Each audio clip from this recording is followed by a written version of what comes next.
Good morning learners.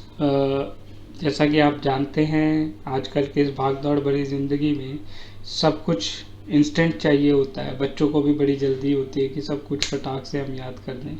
तो ऐसा ही कुछ मैं आप लोगों के लिए लेके आ रहा हूँ, जिसके अंदर आप बहुत अच्छे से, बहुत कम टाइम में बहुत अच्छे से सीख सकते हैं। आप चलते हुए, फिरते हुए, बैठते हुए, कहीं पे भी आप इन वीडियोस को देख के वो काफ़ी गेन कर सकते हैं। वहीं कॉपी पेन यूज़ करके उनको कोड भी कर सकते हैं। नमस्कार, मेरा नाम है कमल कुमार और मैं आपके लिए वीडियो सीरीज़ लेके आने वाला हूँ। ये मेरी पहली वीडियो है सी लैंग्वेज। इसके अंदर हम सी लैंग्वेज को कवर करेंगे। ये सी तरीके से सी प्लस प्लस जावा को भी हम आगे लेके आएंगे, तो आप इसको फॉलो कीजिएगा, आपको सारी वीडियोस आगे मिलती रहेंगी। चलिए स्टार्ट करते हैं। Introduction to C language. इसके कंटेंट की बात करें तो इंट्रोडक्शन, सी लैंग्वेज एग्जिस्टेंस में क्यों आए, स्टैंडर्डाइजेशन और मेन फीचर्स। चलिए इंट्रोडक्शन। वैसे तो सी किसी भी इंट्रोडक्शन की मोहताज नहीं है, फिर भी मैं बता देता हूँ। सी लैंग्वेज डेनिस रिची ने 1972 में AT&T बेल लैब USA में बनाई।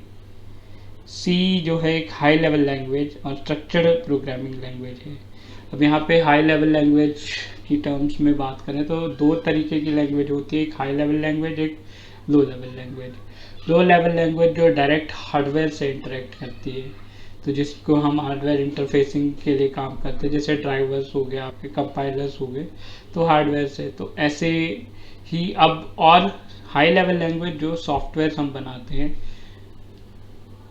एडवांस फीचर्स वगैरह के साथ, तो वो हाई लेवल लैंग्वेज पे आता है। और सी लैंग्वेज एक ऐसी लैंग्वेज है जिसे अगर आप सीखते हैं तो आप कोई और लैंग्वेज बहुत आसानी से सीख सकते हैं। तो this is based for other language. C existence में क्यों आई? सबसे पहले चीज़ तो ह्यूमन नेचर टू एक्सप्लोर। अगर हमें कोई काम करना है तो डेडिकेटेडली, वैसे तो आजकल के बच्चों में ये रहा नहीं है कि कुछ पता हो और ज़्यादा जानने की जिज्ञासा हो, पर आइडियली हम देखें तो क्या होता है कि आपको कुछ आ गया है तो आप सोचेंगे, मैथ्स के सवाल हैं या मैथ्स के क्वेश्चन सॉल्व करते हैं, तो एक आ गया तो सोचते हैं एक और कर दें, एक और कर दें, अच्छा इस टाइप के भी कर दें। तो इसी तरीके से हमारे ये जनरल नेचर है। Thirst to complexity. अब एक सवाल आप सॉल्व कर रहे हैं एक तरीके से, तो आपको लगता है ये तो सिंपल हो गया, थोड़ा मुश्किल, थोड़ा और मुश्किल, थोड़ा और मुश्किल, एक मुश्किल मुश्किल चाहते हैं हम कि और कॉम्प्लेक्स हो जाए। क्यों? क्योंकि जो कॉम्प्लेक्स चीज़ है उसको आपने एक्सेल कर लिया, वो आपके लिए सिंपल हो गया।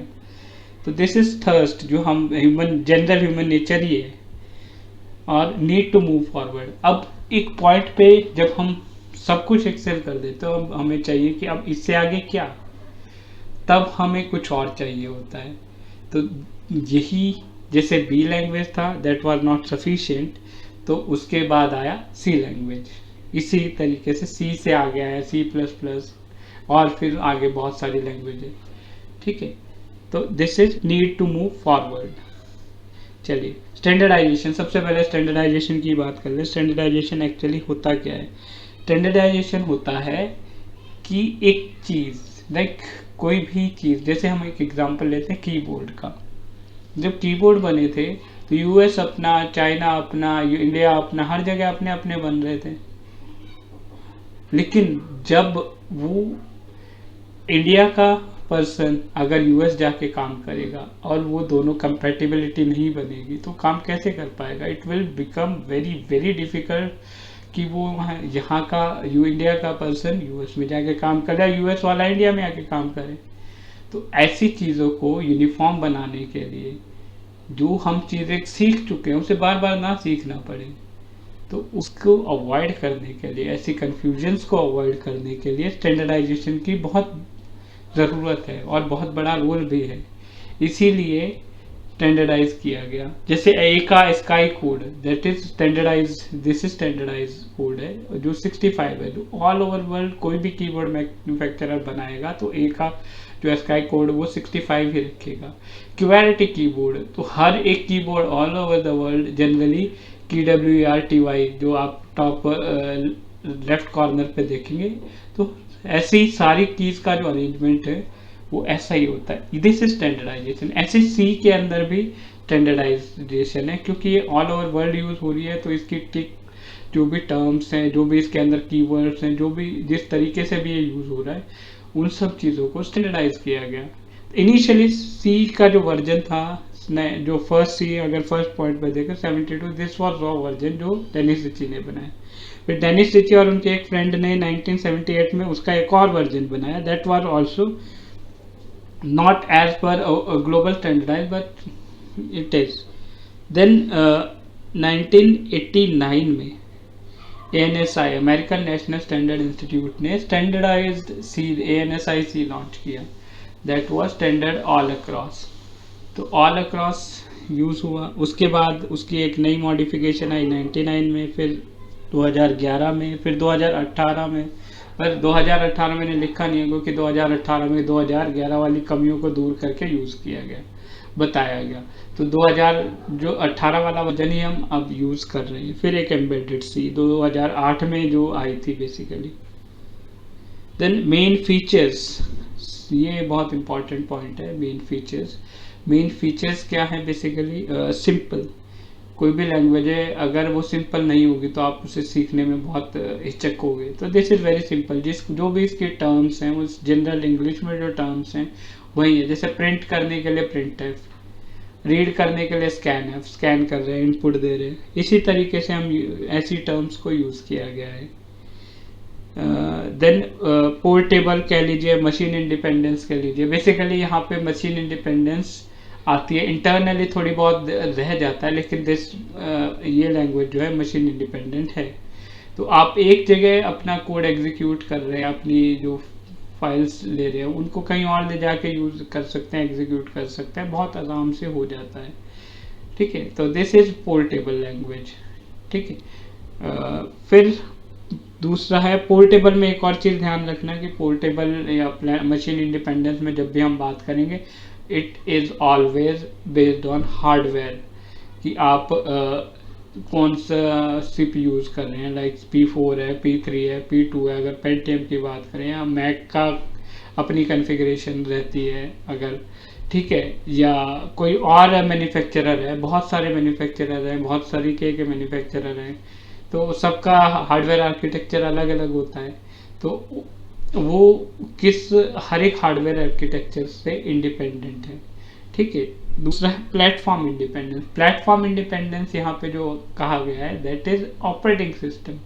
तो ओएस इंडिपेंडेंस है, तो चाहे वो विंडोज़ हो, चाहे आपका मैक हो, चाहे सन सोलरिस हो, चाहे यूनिक्स हो, चाहे लिनक्स हो, चाहे यूबंटू लिनक्स, एक ही चीज़ है, but if we differentiate among them, तो कहीं पे भी आप रन कर सकते हैं, आसानी से रन होगा और वैसा ही रन होगा जैसा एक जगह हो रहा है।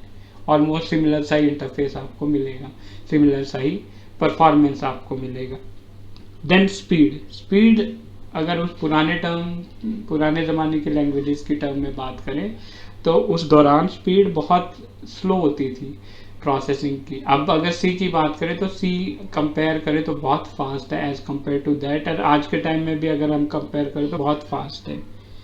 देन एक्सटेंसिबल का मतलब क्या है? एक्सटेंसिबल का मतलब है कि you can easily add new features to this language. कोई नई फीचर आपको लगती है, कोई कमी करते हैं, जैसे हम स्टैंडर्डाइज हमने पढ़ाई था, तो हमें कोई लगता है कि ये एक नई फीचर है जो बहुत ज़्यादा यूज़ हो रही है, तो हमें इस लैंग्वेज में भी ऐड करनी चाहिए, so that we have to maintain a popularity of your language, अपनी लैंग्वेज की पॉपुलैरिटी बनाए रखने के लिए। तो उसके अंदर हम फीचर्स ऐड कर सकते हैं, बहुत आसानी से ऐड कर सकते हैं। स्ट्रक्चर्ड का मतलब है कि जो आपका कोड है दैट कैन बी ब्रेकन, उसको तोड़कर छोटे छोटे पार्ट में तोड़कर यूज़ किया जा सकता है, आराम से स्ट्रक्चर किया जा सकता है। और डिटेल में आगे हम डिफरेंस करेंगे तो हम समझ जाएंगे कि स्ट्रक्चर्ड और डिटेल में हम समझ जाएंगे। चलिए, और फीचर्स क्या है? ये बेसिकली मैंने इनको अलग से हाईलाइट इसलिए किया कि ये बहुत इंपॉर्टेंट फीचर है। एक तो है मेमोरी मैनेजमेंट, जो पुरानी लैंग्वेज में नेग्लिजिबल ही होता था तो मैनुअल होता था। तो यहाँ पे हम मेमोरी मैनेजमेंट करते हैं, जैसे मैलॉक, कैलॉक, रीअलॉग, ठीक है, इस तरीके के हम फंक्शंस को यूज़ करके मेमोरी एलोकेट करते हैं यहाँ पर, या डी एलोकेट करते हैं। तो यहाँ मेमोरी मैनेजमेंट बहुत अच्छे से किया जाता है। ऑल्दो आजकल के टर्म्स में बात करें और लैंग्वेजेस की टर्म में, तो ये इससे थोड़ी एडवांस ही है, बट हाँ this is a very key feature जो इसके अंदर है, that is memory management. Then it is middle level language, ये सबसे इम्पॉर्टेंट पॉइंट है, मिडल लेवल लैंग्वेज। मैंने आपको पहले बताया कि दो टाइप की लैंग्वेज होती हैं, या दो तरीके से हम डिफाइन करते हैं, एक लो लेवल, एक high level language. Low level जो हार्डवेयर से इंटरेक्ट करती है, हाई लेवल जो हम अच्छे फीचर्स के साथ जो सॉफ्टवेयर बनाते हैं वो। लेकिन ये एक इकलौती लैंग्वेज, हम इकलौती ऐसी लैंग्वेज है जो हम हार्डवेयर को के साथ भी यूज़ कर सकते हैं, सॉफ्टवेयर बनाने के लिए भी यूज़ कर सकते हैं। ये लैंग्वेज के हेल्प से आप अगर देखें तो जो लिनक्स का कर्नल, यूनिक्स का कर्नल पहले बनाया गया था वो सी में बना हुआ था जब, ठीक है। तो this language is very effective in that, C language, ठीक है। और उसके अलावा कंपाइलर्स बनाने के लिए भी इसका यूज़ किया जाता है। और उसके अलावा आप बैंकिंग सॉफ्टवेयर देखिए, बैंकिंग के हो गए सॉफ्टवेयर, जनरली अभी तक तो वही यूज़ होते थे।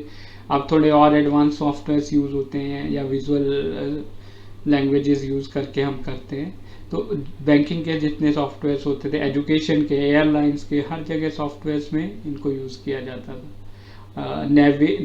मेरे एक जानने वाले DRDO के जो डायरेक्टर हैं एक लैब के, उन्होंने अब सी लैंग्वेज में 1984-5 में अपना जो नेवी का नेविगेशन सॉफ्टवेयर पूरा सी लैंग्वेज में बनाया था। तो सी लैंग्वेज बहुत वास्ट, बहुत वाइडली यूज्ड और बहुत सारी फीचर्स के साथ है।